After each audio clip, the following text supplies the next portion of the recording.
Hello listeners and welcome to the Montel Weekly podcast, bringing you energy matters in an informal setting.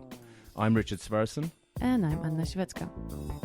Today we're joined by Alessandro Vitelli and Paolo Coghe. Alessandro is an expert in all matters carbon and has been covering this market since the 1780s. Paolo, of consultancy Acousmatics, has analysed EU power, carbon and coal markets for almost as long. A warm welcome to you both. Hello. Hello, thank you. Today, we return once more to the European carbon market, an important driver of markets across the continent and hopefully a trigger for a cleaner energy mix and a cleaner world in general. Alessandro, CO2 prices, they rose Euro 5 in April, about 20%. That's right. And why is that? I mean, they've since come off a bit, so could you talk us through the dynamics? Sure. Of April and this week as well? Back in the beginning of April, we were still digesting the delay of Brexit from the end of March through to the end of October. And that postponement, I think, drove a slight relief rally in the market because investors were not certain how things were going to go with a sudden Brexit at the end of March. Instead, we now have another 6 months or so to argue over the details and get a deal, perhaps. And that gave them a sense of continuity and the optimism to remain invested in carbon. Secondly, we had the compliance deadline at the end of April. So there was a steady drumbeat of buying from compliance installations throughout the month, and that also supported prices. You also had energy levels more or less holding firm throughout the month, and that also supported carbon. Now that we've come to the end of all of that, the end of the compliance period, the Brexit postponement is kind of worn off now. We move into May, which is traditionally a more mixed month. If you look back at the performance of the carbon market throughout the month of May, in historical terms, it's risen 6 times, it's fallen 5 times. So it's more of a 50-50. Even Stevens. Yeah, it is. Yeah. What are your views here, Paolo? Is this, I mean, from what Alessandro is saying, this is more psychology. We're past the Brexit, the fears of a Brexit and a hard Brexit. But are there other fundamentals at play? Yes, I agree with Alessandro. Essentially, this move was a short-term move. I think technicals come into play because the market sort of toyed with this level.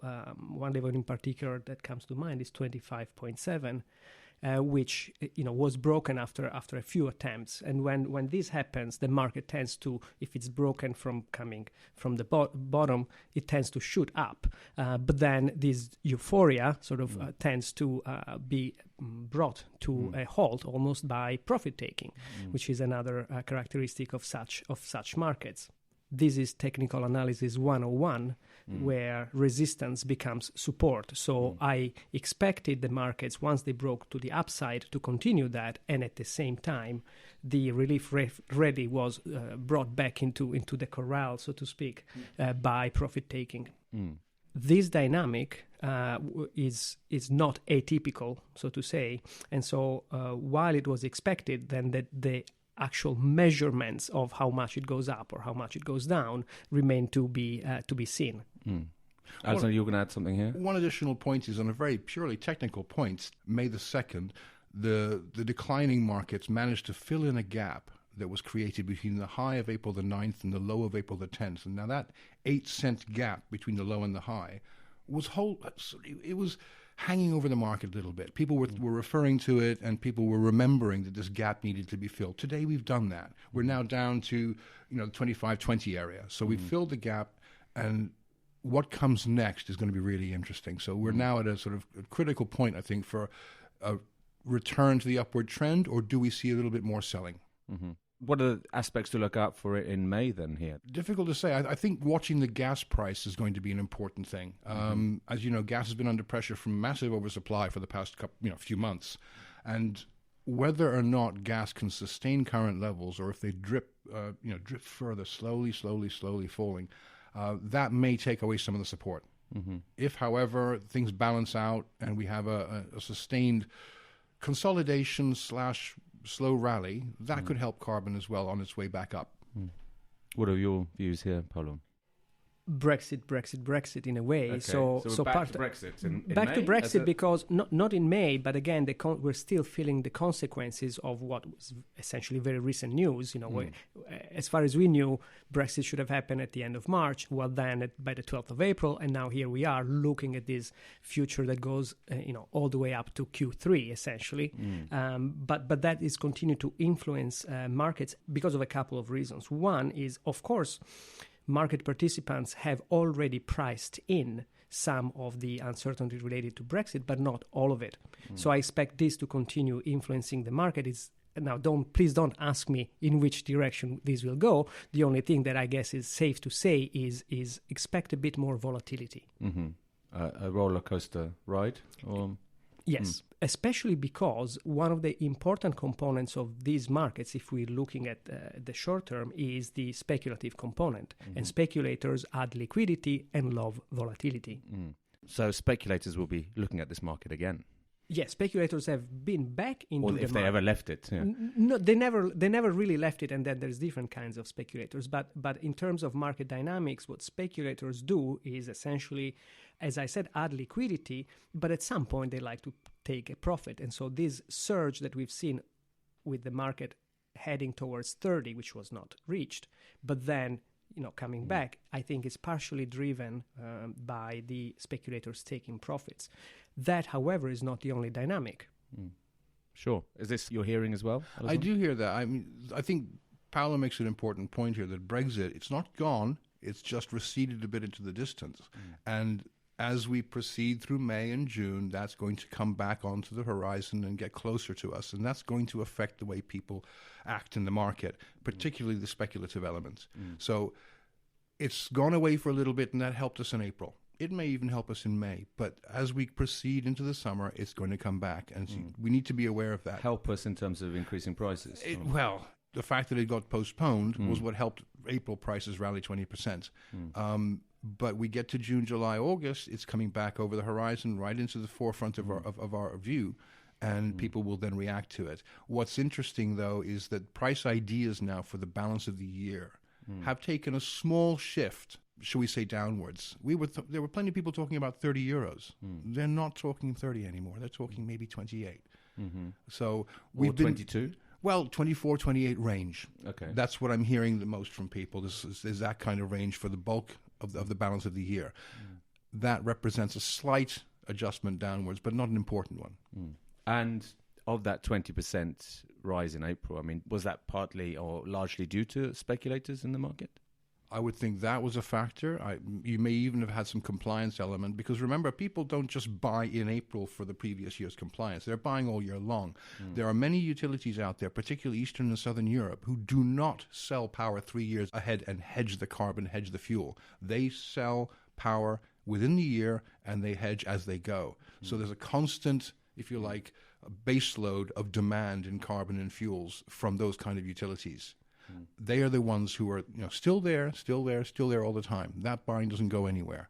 On top of that, you then have industrial compliance companies who, having experienced the shock of their lives in 2018 when they were staring at a price of 15, 16 euros when previously it had been 6 or 7, think we better be a little bit more proactive about this. So there's that to consider as well. So there are people out there who've just finished their 2018 compliance who are now saying, let's go out and start picking up some 19 EUAs as well for what happens in 12 months' time. We've been talking about technicals, and you mentioned some of the patterns. But how about the fundamentals? There are some bearish factors out there. I'm thinking, 2018 emissions fell.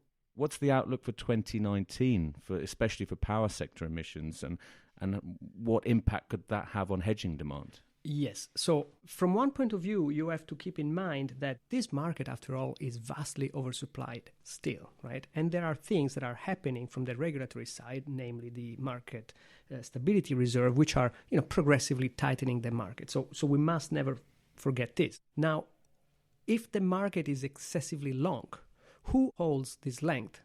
And what kind of price levels do we need to have to encourage this length to change hands, essentially? And so who's long is industrials. If you look at European PMI indices over the last couple of years, they've been coming down. They never really recovered properly since the crisis of a decade ago. And so industrials have length. Speculators also have length. Who's on the short side of this is utilities. And so prices need to be high enough to encourage this length to move from the current holders, which is speculators, which made the smart buys, right, at 5, at 10, at 15, and so on and so forth, and industrials, because they've not been polluting as much, to utilities. So what Alessandro was mentioning in terms of this commodity complex and fuel prices and the relativities of coal versus gas prices are going to have an impact as the new season comes. And so once you look into this, you must also look at weather. And for example, one consequence of a very strong hydro year last year is the fact that there was less fossil fuel generation, which then itself led to decreased emissions. Once again, we're talking about quantities of about 100 million. So at the margin, if you think of a surplus of 1.5 billion tons, right? The other thing to bear in mind is that we had a fairly mild winter. Look at all the natural gas that's been coming over, and someone wrote a headline describing an armada of LNG tankers coming this way. Storages are at high levels for this time of year, and they will only get higher as more and more ships come this way. Gas is in the money as a generating fuel. It certainly doesn't dominate the generation portfolio across Europe, but it is certainly doing a lot better this year than it did this time last year. And if prices for gas continue to go down, more switching takes place, fewer emissions. So we had a 3.8% drop in emissions in 2018. We could see a similar, perhaps even a bigger drop this year if you combine more fuel switching, more solar, more wind, and perhaps a little bit less hydro, right? Because the water levels are a little bit lower. But at the same time, you've got industrial confidence dropping. The PMI indices keep coming in lower and lower. The overall picture is one of another year in which emissions will fall. And then, in theory, then prices should also point downwards. That's also true. But then you have to calculate that the MSR removes more allowances from the market than the reduction in emissions releases into the market, if you see what I mean. Sure, so the MSR is a very it's a game changer. It is the most important factor. Now, another thing that we haven't mentioned from May is the calculation of the total number of allowances in circulation, which is a calculation that the European Commission will supply in about 2 weeks' time. Which so keep reading Montel. Keep reading Montel. It will tell us what the surplus is, effectively. And from that number, they will calculate how many EUAs to remove from the market from September this year through until August next year. So we will find out exactly what the auction program is going to be from September to December. We will find out exactly how long the market grew this year, in 2018 rather, and people will be able to act on the basis of that information. That's important statistical information that tells us how the MSR is going to work in the next year. Paolo, you mentioned industrials, and there's been one industrial in particular this week that's hit the headlines is British Steel. It announced early on in April that it couldn't meet its ETS shortfall as it hadn't received its allowances for 2019. So in previous years, the company had borrowed from its forward allocation to cover compliance at the end of April. Now, what's the current situation? It's apparently managed to secure this loan. What's the deal here? What are the implications of this? Well, the general behavior that industrials have had, it's a sort of a common practice, is that they have borrowed from future years to be able to sell, sort of monetize their length, right? Again, they're not polluting enough. They've got excess allowances. They can even borrow to monetize these allowances as prices go up. One crucial element here is that though we are at the end of the phase and there's no borrowing in between phases, so it's a little bit of a game that's come to an abrupt end. And there's the Brexit factor as well. And there's a Brexit factor as well. And so one general point is that if this is a behavior that's not just of British Steel, but also of companies in a similar situation, these would tend to have a supporting impact on prices, right? The last thing you want to do is to have to cover a short position in an environment where prices are rising, right? So that's supportive for EUA prices. But one other point I wanted to bring up and maybe ask Alessandro is 100 million. That's a lot of allowances. That buys a lot of allowances, doesn't it? Yes, I think their allocation comes in at just over 6 million tons a year. This is British Steel. Their free allocation to 3 sites in the UK comes into over 6 million tons. And that today's prices would generate something in the order of 130 million euros from my calculations. So that sum of money, the 120 million they borrowed from the UK government, the UK government then took that money, went out and bought the allowances, and then gave them to British Steel to surrender last week or Monday. They have to find that money going forward. And it's a short-term bridging facility, but the government statement that was made yesterday says the government will take ownership of a British Steel allocation for 2019 and monetize those allowances to recoup the funds. But this raises important implications, not least state aid issues. I mean, if across Europe, if the governments were to step in and to cover the shortfall for certain companies, I mean, what? Ask yourself, though, is a loan state aid? Is a bridging loan state aid? I'm not one to decide. I'm sure that's something for Brussels. That's why it's being presented as such. Now, it's possible that, bear in mind, the UK government has said it will sell 2019 allowances belonging to British Steel to recoup the funding. At the moment, there are no UK allowances for 2019 because of the current Brexit safeguard mechanism.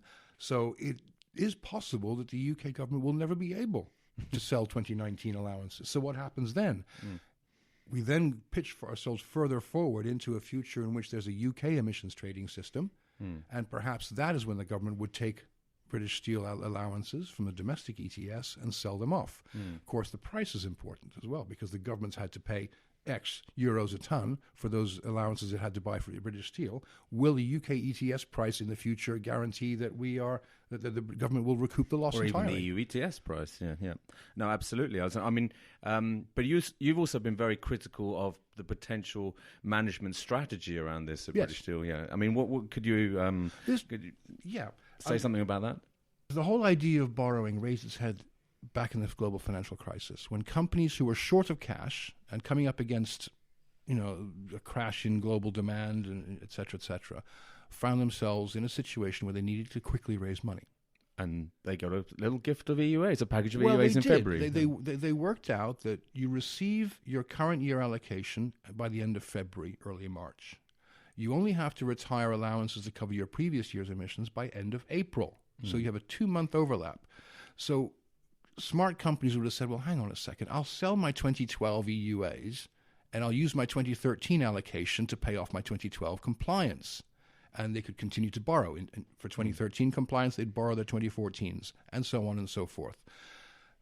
At the end of this phase, that borrowing cannot happen, as in you cannot borrow your 2021 allocation to pay off your 2020 compliance. You call this the borrowing wall? The borrowing wall. Now, for smaller companies who don't have access to the wider market, who have to act through brokers, agents, banks, or whatever, they may not have access to the financial derivative products that would allow them to move into to borrow from phase 4. It can happen. You simply do a time swap. What you do is you buy 2020 EUAs for your 2020 compliance, and then you sell 2021 EUAs to balance that into phase 4. Using a derivative. A swap, basically. You do enter phase 4, 2021, with a shortfall of 1 year. So you've basically delayed the problem by using a sophisticated financial product to bounce your borrowing into the next phase. So you're kicking the borrowing into the long grass. Yeah. So the larger companies, who have this situation at hand, could possibly do that. Other companies who don't have access to that kind of capital, that size of market, may find themselves, having to scramble around for EUAs, borrowing them from a bank. But is it a borrowing wall or a borrowing kind of bounce? Is it, or how? Well, if you're smart enough and you've got a big enough rubber ball, you can bounce over that wall. Like it. How about you, Paolo? What are your views on this? Yeah, you will need some sort of financial sophistication to do that. And let's not forget the interest of doing this. For many smaller companies, as Alessandro is saying, they are just busy and interested in making widgets, so to speak, right? They don't want to have this additional concern of having to manage sophisticated financial products. And the risk associated with that. And of course, the risk associated with that. And it seems like British Steel did not have that in place. Or to go back to British Steel, at some point in the last 10 years, whether it was under the ownership of Tata Steel or under the ownership of Greybull Capital, someone took a decision to monetize a year's worth of allowances for cash and to borrow the next year's allocation for previous year's compliance. Now, we don't know when that decision was taken. It could have been done by Tata, could have been done by Greybull. The point is that Brexit has provided a wall because Greybull simply does not have the resources to buy 1 year's worth of allowances, or it doesn't have the cash in hand. It's had to borrow the cash. Whether that was a mistake, whether it was poor risk management, is neither here nor there. The fact is someone made a bad decision, and it's come back to bite them. Yeah. I mean, is this a boon for companies who are offering consultancy or financial services? It may well be that the services required to go through this process where you go to the market, buy the EUAs and surrender them, can be supplied by intermediaries of various types. The fact is that British Steel said, well, we're a big company, we are a big employer in this country. We're going to go straight to the top and get a bailout from the top. Sure. But do you think this is the tip of the iceberg, Paolo? Well, I don't think British Steel is alone in this practice. However, if we want to attach some weights to this, I don't know how many other large companies would have done it on such a size. Remember that British Steel or Tata Steel, it's a commodity making company. They make steel. They're involved in futures markets all the time. They're involved in all these sophisticated financial transactions. They're like a Thyssen Steel or any other big company. Correct. And let's not forget foreign exchange, right? Yes. So the fact that the dollar has appreciated and the impact that this has had over other currencies. So for the carbon is a very small piece in their sort of global pie, if you like. Yeah. Not every company is going to have access to the kind of tools that larger companies in the EU ETS have. Or the financial sophistication that involves. Exactly. Or the appetite for risk-taking. I think that's more to the point as well. Maybe you see variants across Europe in that regard. Sticking to the UK, so Brexit has been delayed to October. What about the auctions that are supposed to happen in the UK? Will the UK get clearance to issue auctions for this year? If you look at the text of the regulation that the European Commission published, it says that the UK will only be able to auction and allocate EUAs the day after the ratification of the withdrawal agreement. Now, that could happen any time between now and the end of the year. So, it's really not up to the Commission, not up to the Commission whether or not to give the UK clearance to issue allowances. It's up to the UK government to agree to the withdrawal agreement before sign the deal. Sign on the dotted line, and you'll get your EUAs. The question that occurs to many people is, what happens if we have to wait all the way to October? If we wait to October, and the chances are the UK government might ask for a further delay, what happens then? So no auctions this year? Do we just chalk off 2019 and say, look, let's forget about it? And if there's a deal at the end of 2019 or early 2020, what do we do about 2020? Who knows? But the point is that the ball is most definitely in the UK's court here. It controls whether or not the EU ETS can continue to apply to UK companies. In the meantime, put yourself in the position of a UK utility who don't get any freebies at all, who have to buy from the market. They are out there buying, if they're being very careful, they're buying EUAs to cover their generation, their emissions, every day in 2019, not certain whether or not they'll actually be able to use them. And when the UK leaves the EU, will those EUAs that the UK utilities own be fungible, be tradable? Can they sell them back into the marketplace? I don't know what the industrials would do. They would probably say, look, we should be getting a free allocation, so we'll wait for that. So, Paolo, what are your views here? I mean, this is a great deal of uncertainty for UK companies. Yes, and let's not forget that if indeed there is a disorderly Brexit, a no-deal Brexit, this will have a strong impact on the economic side for both the EU and the UK. And I think the size of this impact is larger than what happens to simply to the carbon market. Yeah. But even so, in the carbon market, what would have if this uncertainty for UK companies needing to cover 2019 compliance without these auctions, does that have a wider impact in the ETS for both for supply, demand, or prices? Yes, and again, let's not forget once again that there was a relief rally once the no-deal Brexit in March, early April was avoided, right? So you've got to reverse that and go the other way. If there is a no-deal Brexit, that creates way more problems, and that would have a strong bearish impact on the commodity price. Yeah, I mean, the UK is net long of EUAs. It emits fewer tons of CO2 than it issues in EUAs. So a removal of the UK from the market, which is effectively what we're seeing right now, does tighten the market. Not by hundreds of millions of tons, but by an appreciable amount. If we have a deal, the UK resumes participation, its supply comes back to the market is therefore a little bit longer. If there's a no-deal Brexit, the question then becomes, what's going to happen to older UK EUAs, pre-2019? Will they come back to the market? Will they be sold off? Are they already parked in accounts over the channel waiting to be sold?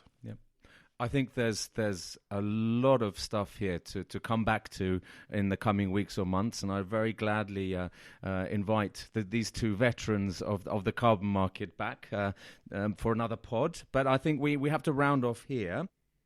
Next week, we'll be in Germany at our German Energy Day in Düsseldorf with the latest hot topics from that market. So please join us there.